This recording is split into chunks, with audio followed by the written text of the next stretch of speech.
Alright guys, HyDra here and I hope you're all doing well and enjoying your day so far with ROASTS continuing. Big drama going down last night between two former World Championship winning teammates, HyDra with a few very interesting words from Priestahh, who of course was dropped from the Subliners team after they won the World Championship last year. Sure, maybe the chat provoked it, but arguably Priestahh did not want to hear this stuff, but potentially, given some of the other words that HyDra said about Priestahh over the last couple of days, if Scrappy isn't a potential target to replace Simp from that Toronto team onto the Cloud9 boys, is it possible they bring Priestahh back instead? Very much intrigued to your thoughts in the comments below. Hit the like button if you enjoy. Subscribe if you're new as always. Simp having a good time away. Drazah's back as well. It seems, well, I'm guessing this is Alaska, right? Because that's where he's from. He's going back there to do some fishing or whatever he's going to do for the holidays. And then, of course, make the return. I guess, I always look at this a little bit just because if a player is in some sort of rostered drama on some level, they usually abort mission on the holidays, right? Just so they can take care of things. It's not guaranteed, but usually if a player's going away or whatever,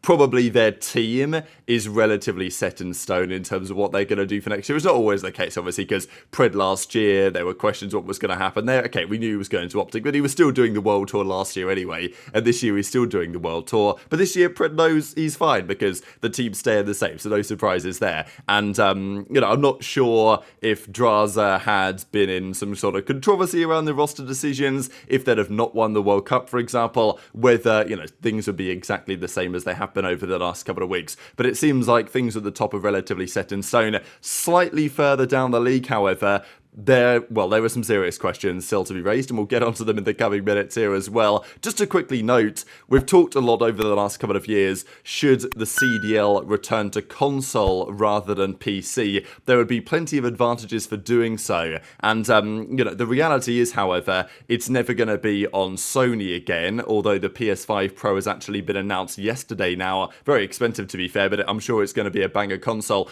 At the end of the day, does it make sense to buy this or just have a PC? Where is the console market going to sit? The reason why I say it's not going to be Sony is because Microsoft now owns Activision, who run the Call of Duty League. So it's going to be an Xbox if it's going to be anything that COD would be played on competitively. But there is a good argument to say that, sure, maybe the CDL stays on PC, maybe that's fine. But for challenges, the complications, the expense of running it all on PCs is probably too much. And also, especially back in the day with the consoles, you can actually plug them into each other and get proper LAN. That ain't really the case anymore with the PCs, unfortunately. So it is something I think the CDL needs to consider, given where the console market is at and just the general feeling about it in the scene over the last couple of years, as to whether, at least for challenges, they just go back to consoles. I feel like it would actually improve things quite substantially, and I don't really see why Microsoft would necessarily be super opposed to it. But, because obviously there's the Xboxes, they can also promote that way, I suppose.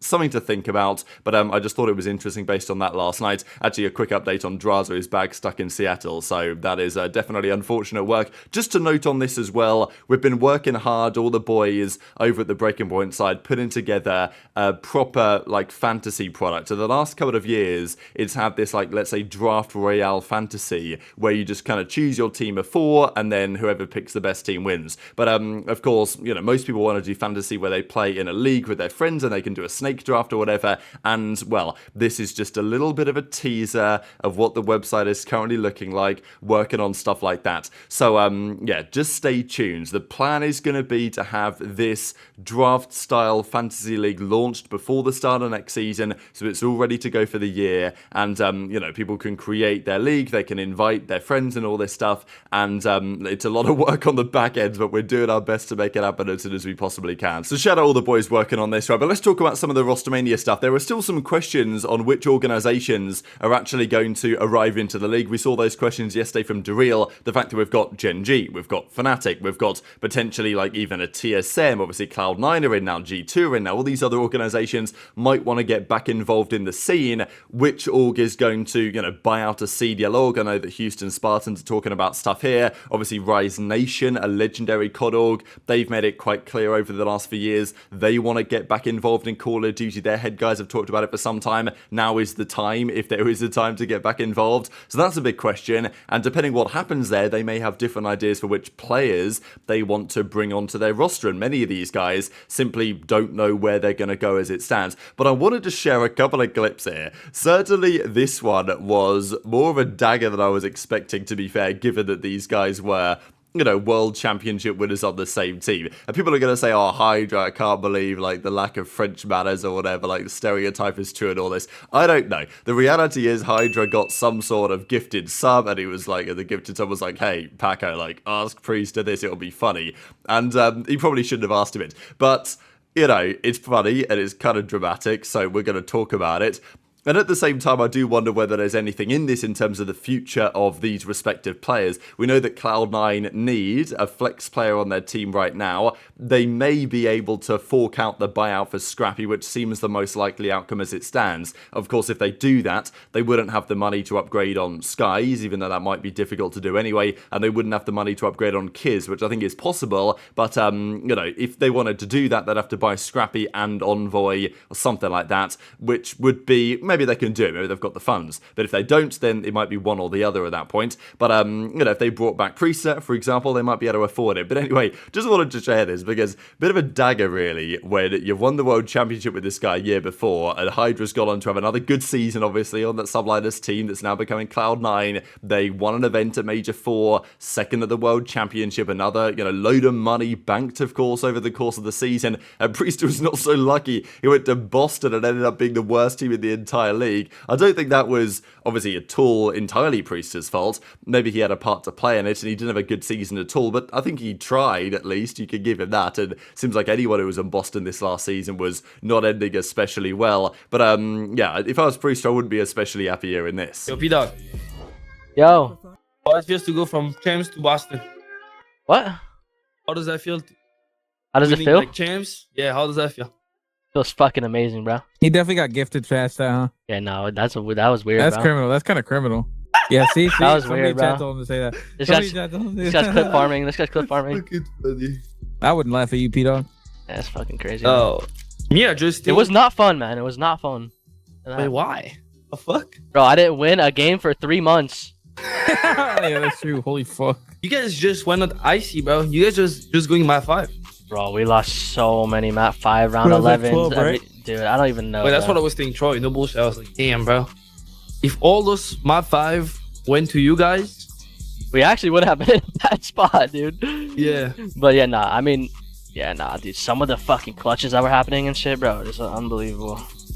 So to be fair to HyDra on some level, the other day he was talking about how Priestahh, one of the more underrated players, if not the most underrated players in the entire league. So it's not like he hates the guy, it's just something that I don't imagine Priestahh was especially happy to hear because, you know, he doesn't necessarily need to be reminded that he was dropped after winning the World Championship and then ending up literally the next year on one of the worst CDL teams that we have ever seen. But still, Priestahh did an alright job this season. His numbers obviously are not going to back that up, but that's going to be true for any player on that, of course, Boston team. Like, let's just have a look through some of the cards here from last season. They're not especially pretty. Priesthah's Major 4 card was a 52, but actually still better than Major Maniac's card, so I guess there's that. He had a 68 at Major 3, 67 at Major 2. Major 1 was alright, he had a 74 card, and over the course of the season, I guess, well, actually, though, these are last year's cards, aren't they? Because I'm seeing Zinni here, so that makes sense. But anyway, difficult season for all of these guys, obviously, and things just went from bad to very swiftly worse after the changes were made. But to be fair, at the World Cup, with no Priestahh, they looked okay, right? And this was the tweet that Priestahh made after the World Championship. He said, hey, look, if any teams want a player for the World Cup, let me know. That didn't happen, so he's not played since, of course, well, he's not played since even before Champs, right? Because they lost before Champs Boston. They didn't go to the World Championship anyway. Then the World Cup happens. He's not there either, obviously, because Boston make a couple of changes at that. So Priesthah's not played competitive COD in a while. Now, he's still got kind of like a bank, I would say, of support, or let's say, you know, he's banked up some credit, really, from the players in the league based on what he's won over the last few years, and as HyDra kind of says, being an underrated asset on those teams. And probably maybe that was the case on Boston, I don't know, some people would argue it, some people wouldn't. I think Priesthah's a good player. I think in the right system, he can definitely be a really valuable asset. We've seen that for years. But you're not exactly going to build a team around Priestahh precisely. He's a great asset to bring into a team if you've already got a solid core, but it just makes it difficult for Priestahh to find a spot now, because there's plenty of teams still trying to determine what they're even going to do, and they're not necessarily going to go to Priestahh first, although there is an argument that slasher Priestahh AR duo, maybe it could still work on another team, but I'm not so sure. I don't know, intrigued to your thoughts in the comments below, really. But difficult one, like HyDra does get into some of these controversies from time to time. I think it's interesting how HyDra's kind of place in the league has turned around on some level, right? It wasn't that long ago in the grand scheme of things when Crim6 and ReeaL were having a bit of beef. Obviously, HyDra and Crim were beefing it big time. We saw at the end of that season that flank episode they did, which went absolutely insane, completely nuclear, because they had a complete meltdown live on stream. HyDra, you know, obviously X, Crim, it was all going on at the time. And thankfully, those guys are now made up, but there was a general feeling at the time in the community. Let's not forget, HyDra was linked heavily to OpTic, and that deal was, according to Ronnie, 95% done. We're pretty sure it was 95% done, and then Scump decided, no, we're going to run it back for the MW2 season.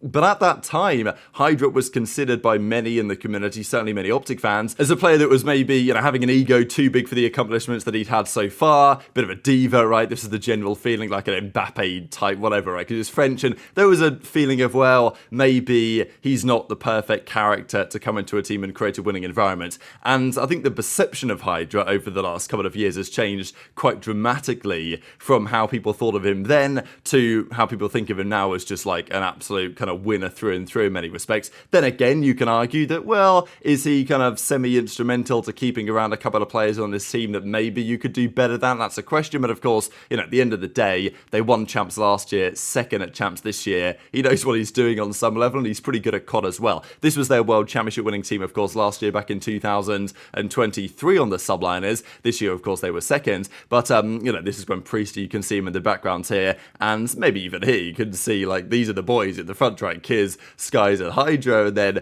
Priestahh on the outside, and then eventually gets dropped not that long after this. So, you know, HyDra's kind of perception in the scene has turned around, but there's still moments, right, like that on stream where he says something that maybe he shouldn't have said, and people are gonna judge him, maybe understandably, for it as a consequence. But intrigued to your thoughts in the comment section below, right? Because, as I said, if they can't get Scrappy, if they can't come to a buyout with Toronto and that doesn't happen, then they're gonna need another flex player, really, alongside these three in the foreground here, assuming that's what happens. And maybe if they don't get Scrap, then, as I say, they've got the money to get Envoy, right? There were some rumours that maybe Envoy for Kismet is a possibility, and I think it would actually be really interesting to see what that would look like if it happens. But, you know, what about another option? Who do you bring in instead?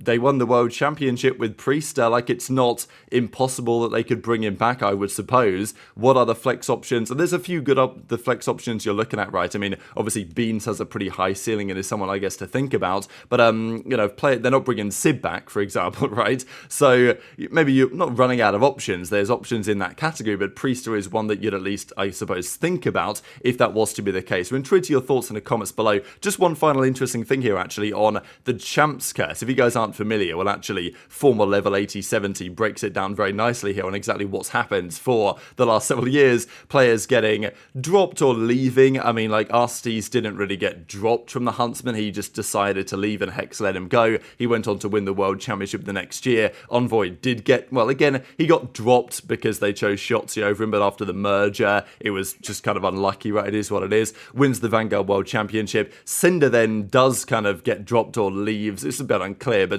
you know, whatever happens here, right, plenty of players in OpTic who have either left or been dropped from the team have gone on to win the World Championship next year. And of course, as many of you guys mentioned during the course of last season, Dashy was dropped during MW2 and then went on to win the World Championship the next year. So this year, what's going to happen, right? Like, they're going to stick together. So where does the OpTic curse, where does the Champs curse come in? Maybe they've got to, you know, say, look, Karma, take a couple of months off and then come back. And that's going to be the key to their success again. But very much interested in your thoughts on all of this stuff in the comment section below. Hit the like button if you enjoyed. Subscribe if you're new. Take care. And I'll see you next time.